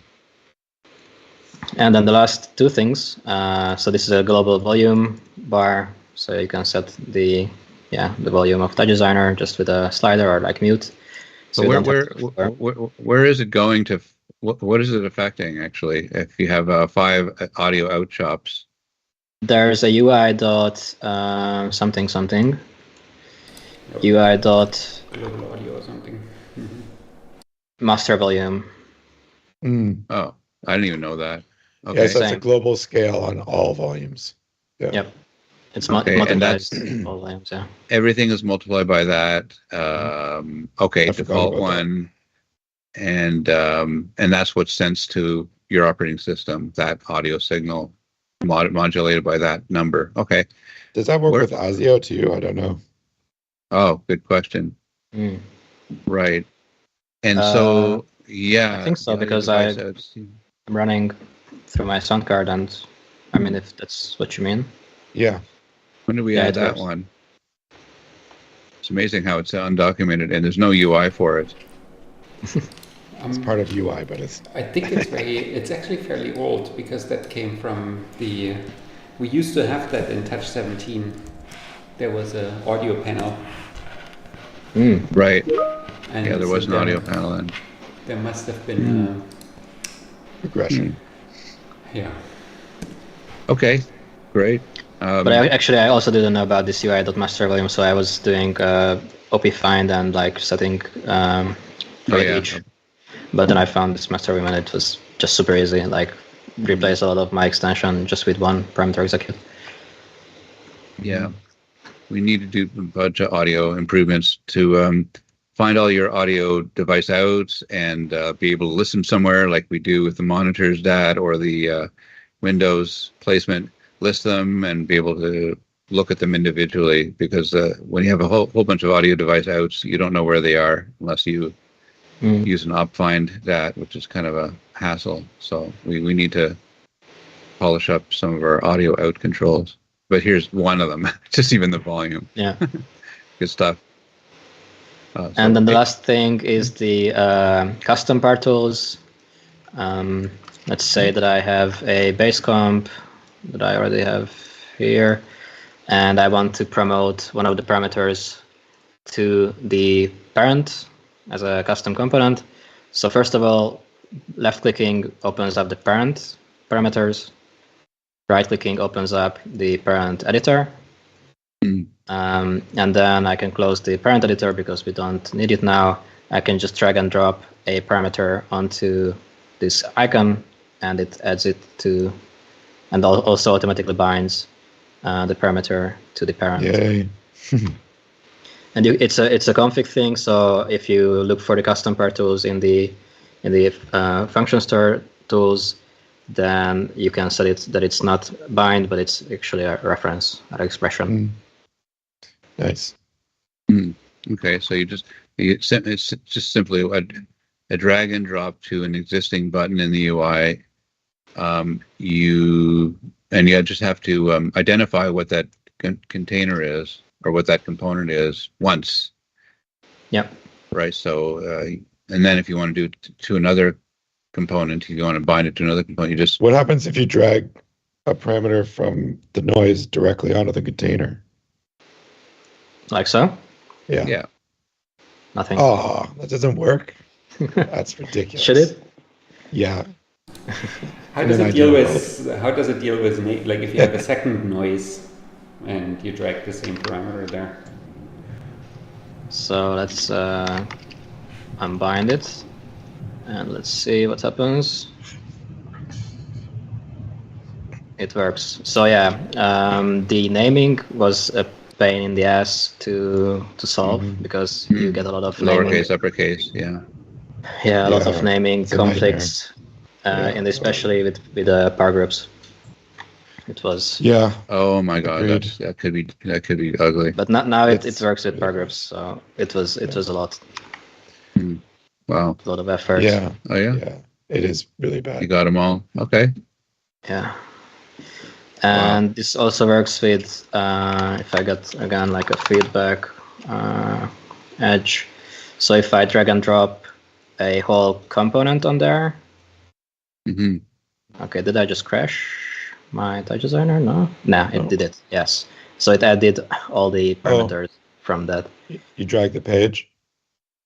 I drag the whole component and it's the whole component, and it adds every page except I added like about and info and all these kind of common exceptions. We don't have. We cannot drag pages, unfortunately. Yep. Right, so you had to go through every parameter of the page and create them individually. Yeah, I mean, once I had the single parameter drops done, then it was easy to extend it to whole components and pages. Yeah, we need this stuff. Yeah, that's great. So it's great that you found all of these shortcuts. Well, basically developed all these shortcuts on user interface workflow limitations, or things could be better. So I'm really impressed by the range of them, because they're all very practical to, well, first your workflow, but many other people's workflow as well.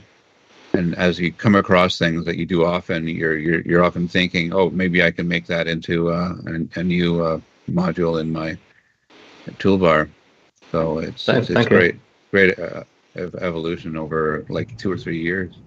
Mm-hmm. Thank you. It's really nice to hear. And it's my thought process. If I encounter something that I can automate or like improve, I even drop the project that I'm working on aside and just I need to.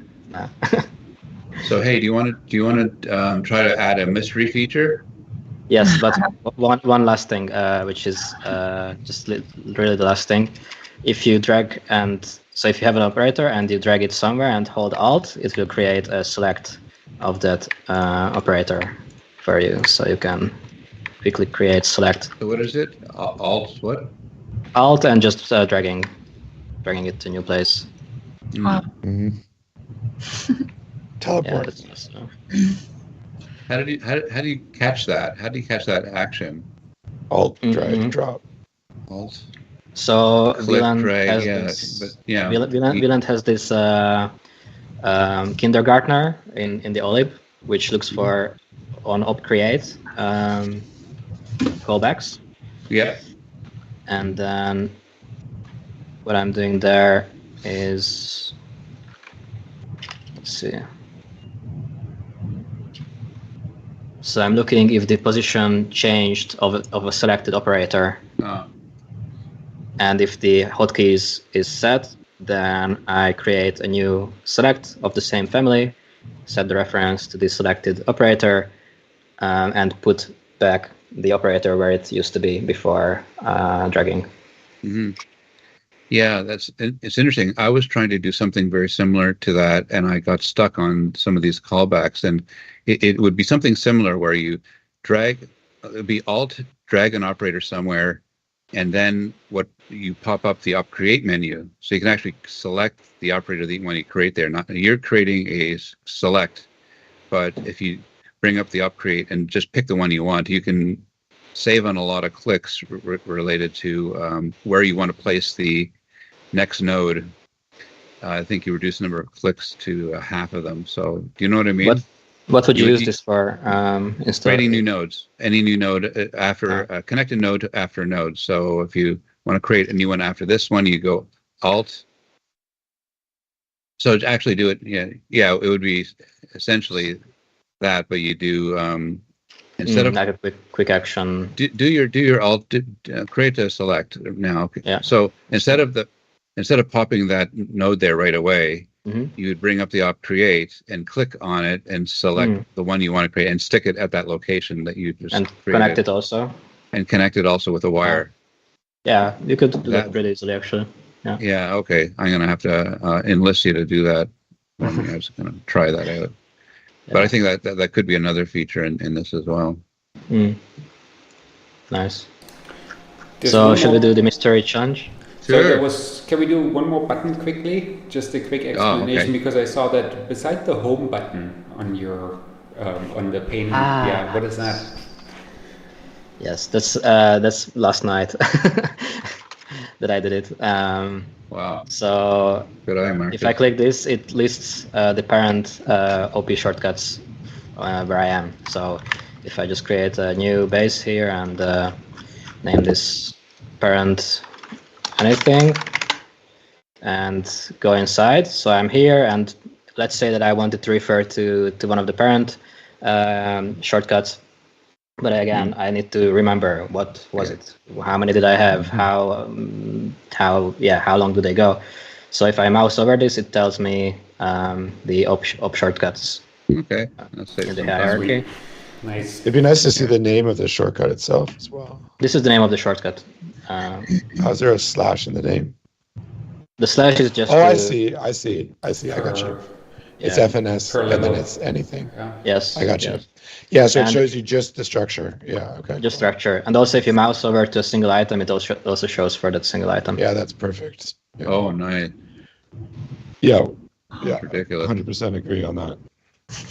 Nice. Yeah, it could be also integrated with the global OP shortcuts as like a parent showing this and below like a global maybe.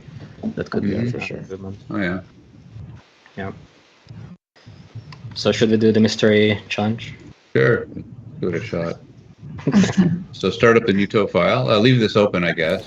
So Greg, just to explain to the viewers, you sent Daniel a mystery TOE file that you want him to integrate now into his tools. Yeah, half an hour ago, and I asked him not to look at it. Yeah. I didn't. I really didn't. And he didn't. Okay, so let's open it up. Yep. First, I'll show you the. Okay, just open it up. Yeah. So it's a hack on the op create menu. So it's going to conflict with your existing hacks on the op create, so they would have to be merged. But we'll just do it basically. So go to hang on, just go to the home. Go to home. And you have this thing called so you can see. Go into menu up. Just look at it. Okay, we have 3 buttons. One called I/O, which means these are the interops. All the operators that input or output from TouchDesigner, and minus I/O is everything else, and all is everything. That's the original one. So if you are usually not working with devices for most of the time, you wouldn't have I/O on. You would have minus I/O on, right? So that would basically clean up this a lot. So go click on Chopped as well, the Chop tab. That's the other one I did it with. So that one has a whole bunch of I/Os as well. Right. Nice. Go to I/O on Chopped. Yeah. Okay. Sweet. So so the way to actually hack it in is leave this node here. Wait, how come there's no I/O for the DATs? Because I didn't do that. I did this like an hour before we came on. Gotcha. So, but yeah, DATs would have a few and so on. Okay, so the way to hack it in is go into /UI/dialogues, where you were momentarily. /UI/dialogues.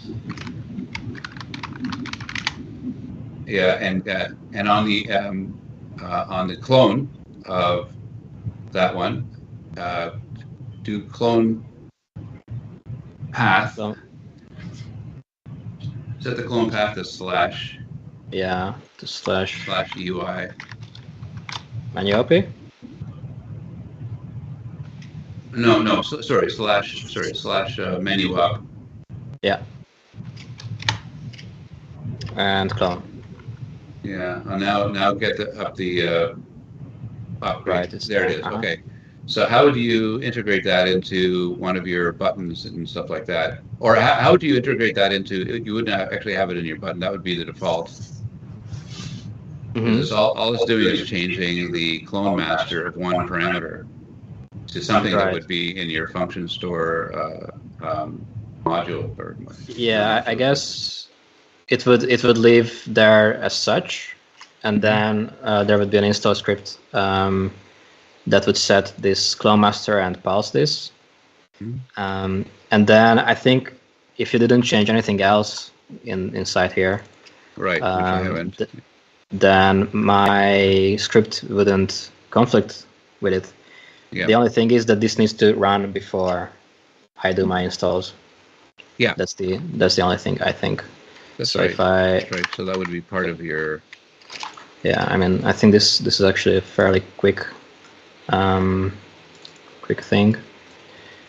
I'm just gonna actually put this outside for now because Pollute it. Yeah, and just add an execute here. Actually, shouldn't onCreate run on start by default? I'm a bit confused sometimes. I usually do both, and usually it's the same function. But for me, because the tooltip here says when the node is created, this can be triggered on start. So this to me would say that on start, like on create. You could trigger it from the start call, but yeah, it should ideally run when you start the file. It should be on start. Yeah. Yeah, it's basically the tooltip is a bit. It's the onCreate is when you drag a component in that has an execute. On start would be when you start TouchDesigner. Yep. Yeah. So the tooltip might be wrong. Yeah. It's a little confusing. Yeah. Anyway, so on start we can add here and just look at op dialogues / menu op. So inject /menu op, and then we would say inject.bar.clone. Yeah. Equals this menu op. Yeah. / of course, this is now a bit dirty, but it's. And then inject.bar.clone pulse, I assume .pulse. I think so. No, enable clone. Enable clone pulse. Roll over it. Yeah. Enable cloning pulse. Gerund.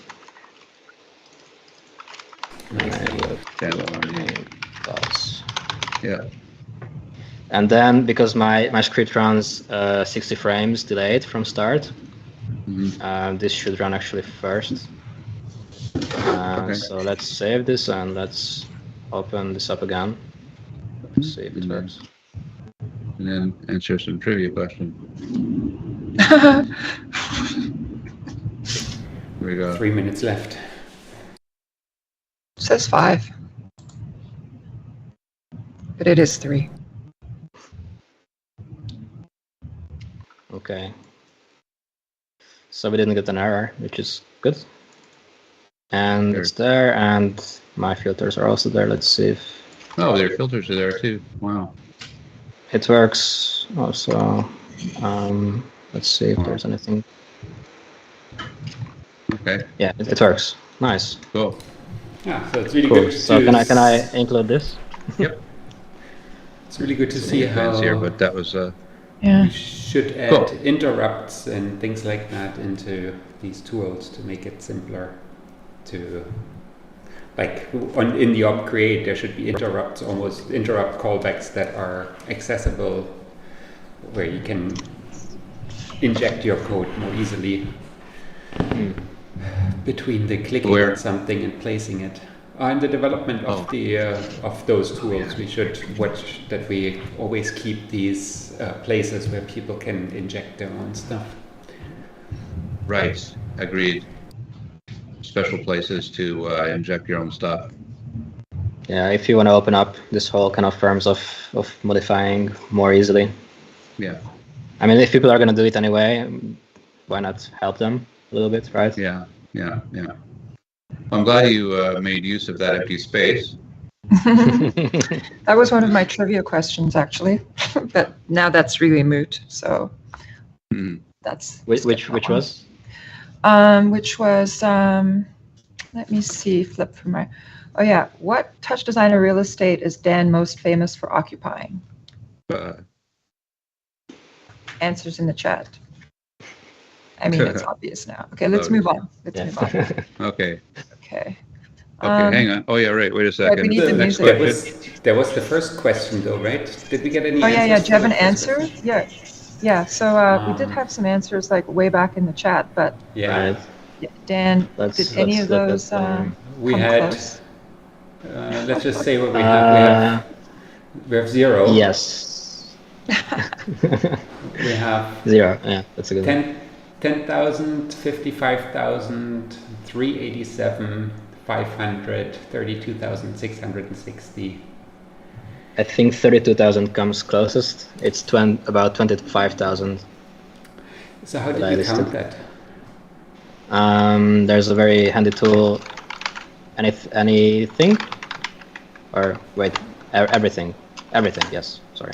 Everything. And then I set up a search for all the toll files in my system. And I just filtered out some that were autosave projects for one reason. And yeah, it includes the backups, so it's really just the amount of times I hit Ctrl S. Yeah. Nice. Wow, that's you. So you're a saver. I'm a saver. You're a safe saver. Okay, good. I'm proud of you. Every time I pause for a moment, I go, I should save because I don't want to do that again. I've been burned too many times. Congratulations to the Effect2. Now, yes. Congratulations, you have to do work. What about the CVM? Let's have another one. Okay. Let's see here. Okay, we'll do another Dan-specific one, and then we'll do something a little bit more trivial. So, when visiting Dan's installation in Berlin, what words came out of Greg's mouth when TouchDesigner froze for no reason at all? Oh my God! What did I say when TouchDesigner froze? It was pretty late. It was pretty late. Yeah, we had a long day already. But okay. I mean, I think it's okay. Is anybody guessing out there? I don't think anybody wants. I think people are scared to type that one in. Put words into your mouth. Okay, So, well. Should we reveal? What is it? It was fucking TouchDesigner. Is that what I said? Yeah, the story is that we were doing an event here in Berlin with my collective, Symbiotism. It was an all-day event. We had some installations. Everything was running perfectly for 8+ hours, and then these three of these lovely people show up, and we want to show them, and we were already dismantling stuff because it was late. And then we plugged everything back together. Greg was playing with one of the visuals, and then it just froze completely. Like the whole laptop just locked up. Greg broke it. Yeah. Greg broke for sure. it. Yeah. Where was I broke it? Yeah. And then you blame TouchDesigner. Yeah, I was just joking around because I know it's. But that was reliable. But I was kind of. That was a great evening because Dan had curated all those visuals for Leap Motion, a bunch of them, and a bunch of them for Connect for this electronic music weekend. And a bunch of people submitted them, like components that ran on Leap and Connect. And then you had a thing that played them in sequence, like random one for a couple of minutes, and so everybody had a chance to see or play a variety of works with credits. Yes, importantly. Yeah. Okay, guys, one more. Yeah, that was, and I really liked how kind of off the radar and independent that event was. So it's great to see, great to see that kind of initiative happening. Yeah, see TouchDesigner involved in that in some way. So it's really great. Thanks. Okay. Super fun. So I'd like to do one more here before we say goodbye. And so, as some of you may know, Marcus came to Toronto as an intern, and within 6 months, Greg sent him on a Rush tour. And I guess most of you know Rush, but iconic Canadian rock band. So in preparation for what Marcus would have to experience and deal with and so on, what movie did Greg make Marcus watch? Yeah, we forced Marcus to watch a movie before he went on tour with Rush. Yeah, so what was it? Okay, so the stream is about 20 seconds delayed, so it might take a while to get answers in the let's try and get some answers. In the interim, which is also going to be delayed, I really recommend that people do use the Patreon aspect and support Dan for his incredible work, and it's only fitting, and we'll get more. Yeah. Thanks. Airplane. No, not airplane, not Airplane strange was brew. one guess. Yeah. No. Clockwork Orange. Clockwork. That would have been good. No, I didn't force Marcus Oh, to watch Dune. Clockwork Orange Dune before is he really went on good tour. too. Okay, Oh, so we'll give you guys. Jodorowsky's Dune. Oh my Yeah. God. Okay, wait. Let's give them I a wish. clue. A little clue is that there's Stonehenge. There's a Stonehenge element involved, Yeah, that's a very good clue, Isabel. and it's quite a funny film. And think like rock. No, Die Hard. Die I love these guesses. Hard. Okay. Okay, come on. Give him a few more seconds. Yeah. Come on. Okay. Yeah. Stonehenge. Stonehenge. Rock and roll. On tour. Subscribe today? No. No. Spinal Tap. Ding, ding, You ding, are the ding, winner. ding. Dylan Mitchell Love it. Funk. You are the winner. Right. Yeah. Excellent. Okay, you So, are the winner. I don't know what you won, Dylan, but yeah, we'll figure it out. Monty Python. Yeah. At our next installment of InSession, we'll have this whole game show worked out a bit more. We'll try to cut down on the lag music between YouTube playing and us. The lag Spinal part of Tap it. it is. Yeah. And if anyone hasn't seen that film, honestly, it's the weekend. Take a break from TouchDesigner. You gotta watch it. Yeah. I need this. Be inspired. It's fantastic. It's very inspiring. Yeah. Nice. So does anybody have any news, upcoming news that we should be sharing with the community? It feels like there's a lot of workshops coming up, ongoing. There are 3 workshops happening in Music Hackspace. Seoul. Yeah. Happening on next The weekend. Saturday. That's right. And everybody freezes. Mm. Yeah, I think it's going to be Ask William Anything, Music Hackspace. Yeah. Mm-hmm. We're off to SIGGRAPH in Los Angeles next week. Mm-hmm. Nima asks, can you do an op create dialog where the cells of the most used ops are bigger than the others? Yes, it comes out, and it does come out as a mess design-wise. Yeah. Because there's not very gritty looking anymore. I discovered that in my Mixa project where I made dialogue or things you're working on larger, but everything else has to adjust, and it's not a good use of space. You could reorder, I guess. Maybe that means, but your nodes are moving around. So Dan, you're celebrating your name day today, so congratulations on that too, and of course on the release of your function store release. It was a great way to celebrate. Thank you. Yeah. And you had been giving the workshop recently at Node Institute on LiDARs and input scanners and generative visuals, so that does seem to go pretty well too. Yeah, also Arduino. I also had a workshop on the Arduino integration. Oh yeah. So lots of very cool workshops on the Node Institute intermediate. Yeah. Well, thanks a lot for doing all these community training events. That's And fantastic. tutorials and everything. Yeah. It's my pleasure. I love it. It's great. All right.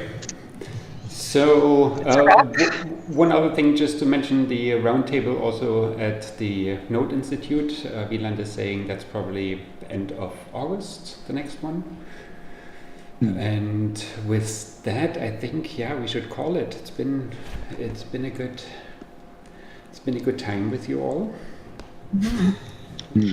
I just wanted to say also thank you all for making TouchDesigner and also fostering the community. It's really refreshing, being a part of it and everybody being so open and fun. So props for that. Yeah, thanks very much.